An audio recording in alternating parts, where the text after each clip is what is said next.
guys, welcome back to Red Velvet Productions, where I give you all the entertainment tips and tricks. And if you're interested in that, please like, comment, share, and subscribe. Yes. And let's get into the video. So today I will be reviewing the Canon EOS 2000D, which for me is very similar to a Rebel T7 Canon. And honestly, I have had this camera for 2 years. I got it as a Christmas present, so I've been working on this camera for a minute now. So this video will be into a few sections, and I have timestamps below, so if there's a part that you're interested in, just click and you'll get there. So the first one is just sharing my thoughts about the camera, which I'm about to do now. Secondly, kind of showing you the different settings of the camera. Thirdly, will be kind of showing you the little accessories I have. And the fourth one, I think, will be just showing you like the video quality, the photo quality, all that type of stuff. So let's get into the video. So the first thing I want to do is give you my honest review. This is my review of the photo, my review of kind of the photos in the video. And in my opinion, I think this camera is a great beginner camera. The camera was a good $200, $300, I think. And my dad got it for me, and I actually have the Amazon link where he got it from, so I'll put it down below if you're interested in this camera. And basically, in my opinion, the photos are not bad. It does require, I feel like, editing, and I feel like if you're in the sunlight, it could be a little bit more difficult. Sometimes it's not. I think this is your first, like, more professional camera if you're starting out, but I wouldn't get this if you're an intermediate, like, advanced level, unless you're looking for a more vintage looking, more like grainy look, I guess, because there is a lot of things with the camera that I just don't think you could do professionally unless you do it in post-production.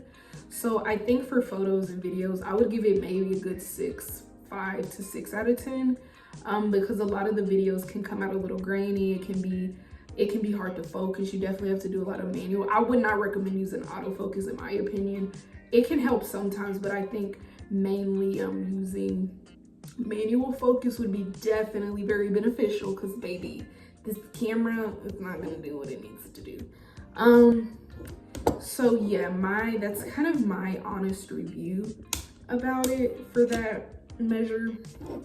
In my opinion, what I think will really help this camera is a good equipment. Like, I think definitely having the right lighting equipment, audio equipment will help it, but I think the camera on its own is just not gonna do its best. Like, for some cameras, if you have it in the right settings and all that stuff, I really do think it can be beneficial. But I think for a camera like this, you definitely got to set yourself up for success, if that makes sense. So we're gonna focus on kind of the different settings. I'm not gonna lie, like, some of the settings I probably don't even know, but kind of like a good look at it. So we're gonna turn it on. Oh my gosh, click. So this is kind of what the screen is. So right here is the record button if you're trying to do video. And then this is obviously your display. So basically with this button, basically it just displays the screen, because you can also look in this camera to take photos, but with the display right here, you can look at that. And also you have your autofocus.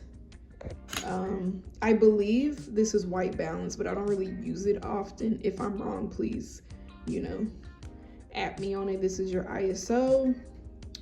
This is the timer and all, and this is where you also set your settings at, and this is also the menu button. Okay, menu button.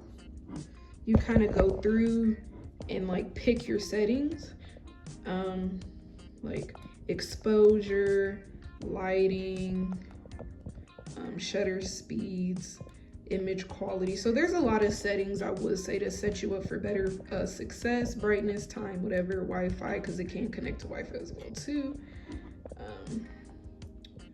Whatever.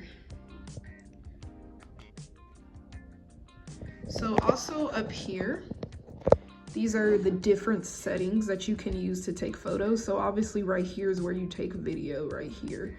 And then this is night. And this is good too because it tells you like what setting you're in. So this is like night portrait. This is for like food and for culinary if you're trying to take that. This is for like faster speed motion, which is with sports. And the flower one, I believe, is close-ups. So basically, if you're trying to take pictures of small objects and stuff, it's pretty good. This is landscape, so a lot of like wide shots and all that stuff. And this is the one that I use majority, is portrait mode.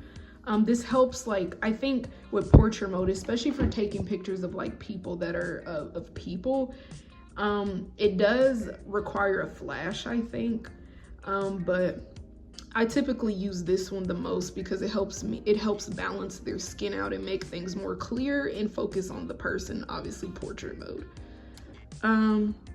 This is creative, so like I think you can kind of use a little more creative aspect with that. I don't really use that one, so I don't really know. And this one's just turning the flash off if you don't want to use that. And this is intelligent audio. I don't really know what this is. I don't really use this, so I don't know. Program AE, which is it's a lot of auto settings basically to like your shutter speed and stuff. And this is like kind of the same thing, and it also like captures motion blur and all that stuff. This is kind of messing with your aperture, and this is manual exposure, a lot of the stuff that you got to do for yourself, which I use this one as well too. And this is the zoom in, and this is the zoom out, trash. So yeah, it's basically that. So honestly, this was supposed to be accessories, but honestly, a lot of those accessories over the 2 years I've low-key like lost or broke. So we're just gonna say lens for now. So basically, this is the different types of lens that I got in this little package, and also the link that you click will show you all the accessories. But basically, this is just filter. So if you want to like change a color or something or create a cool look on your camera without painting it or something like that, this is like a more purplish filter. And this is like, I call it eyeglass. It's a lens, but this is like a 58mm. And this is like, I think this is a filter for like the sun stuff, I believe. I don't really use it often, but yeah. And then this is another one. This is the good old Studio Series HD 2.2X, and this is autofocus, and this is like kind of a telephoto lens. I don't really use it often, so, but yeah. And this is the one that I use often, which is on my camera now, which would be the auto wide angle. So if you're trying to take wide shots, and it helps with manual focus as well too. This is a good one as well too. So yeah. So the fourth thing, the fourth timestamp is basically doing a comparison to the photos, and the photos on my phone and photos or video on camera, because people are like, well, just get an iPhone, which I understand 100%. But if you're especially trying to get into photography or cinematography or something like that, a camera I feel like would be very beneficial. Now, a phone is very beneficial, don't get me wrong. But also I have the iPhone 11, so honestly this camera probably beats my iPhone. And that's what I'm using to record.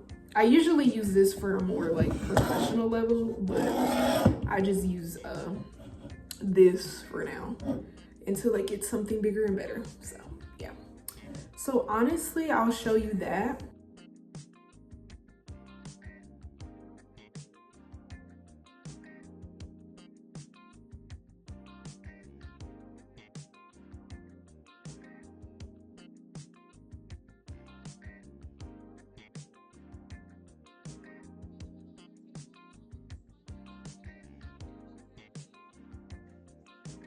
Thank you guys for watching. This was a quick little review of like my camera. If you're interested in getting it, please click the link down below, and you know that's a little package. Also too, if you want any more videos or anything like that to see about technical editing, whatever, just let me know. And honestly, let me know what you'd like to see in the next video, and bye guys, can't wait to see you back.